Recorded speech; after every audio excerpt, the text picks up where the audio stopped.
Here is shoes market of this इतवार बाजार। आप देख सकते हैं आपके सामने। क्रेजी है ना। ये शूज़ मार्केट है। अब हर तरह के यहाँ पर शूज़ मिल सकते हैं, लाइक इम्पोर्टेड, ये आपके सामने है, और यूज्ड न्यू भी आपको मिल सकते हैं यहाँ पर।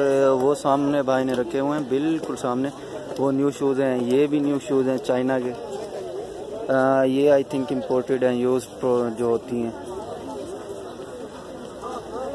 तो ये यहाँ पर बहुत बड़ी शूज़ मार्केट भी है, बिल्कुल मेट्रो के सामने, नीपा पुल क्रॉस करके मेट्रो के सामने ये इतवार बाज़ार लगता है। तो यहाँ पर हर चीज़ अवेलेबल होती है, जैसे कि मैंने आपको पहले भी दिखाया, सूट्स वगैरह। ये बिल्कुल देखें स्ट्रेट जो है स्ट्रीट जा रही है, गलियाँ बनी हुई हैं इसी तरह की, और यहाँ पर आपको हर चीज़ मिल सकती है, हर तरह का स्टफ़, और टोटली रीज़नेबल प्राइस के ऊपर।